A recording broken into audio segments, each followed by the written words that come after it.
Aloha, Miss American Samoa. Aloha, JJ. I understand you have family here with us. Can you tell us who has followed you from Samoa, from American Samoa? Yes, I've got my daddy, my hero, Kinape Amawai.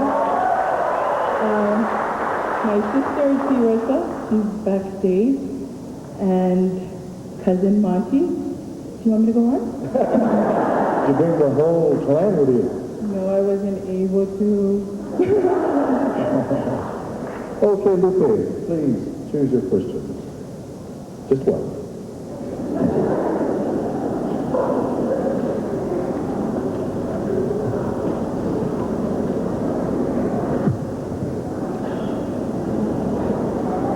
Mr. American Samoa, your question is based on poverty in the Pacific. UNDP researchers have reported that poverty does exist in some Pacific Island countries. If the findings are correct, what advice would you give on how these problems could be reduced? Repeating your question again, on poverty in the Pacific.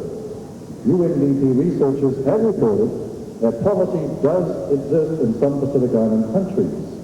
If these findings are correct, what advice would you give on how these problems could be reduced? Thank you.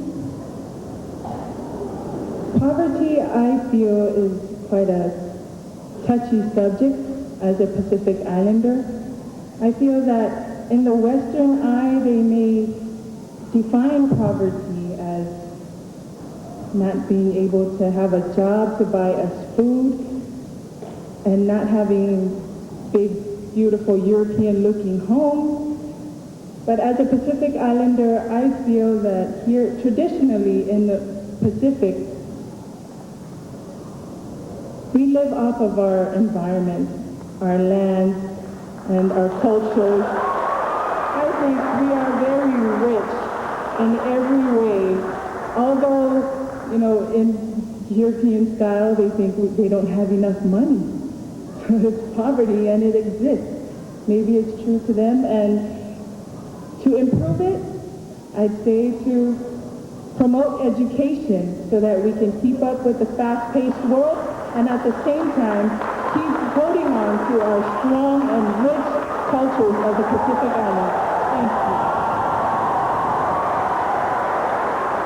Thank you, Mr. American Samoa, Lupe Omawai. People back home in Australia, we believe that you go hungry, that's your own fault. Doesn't mean you're poor.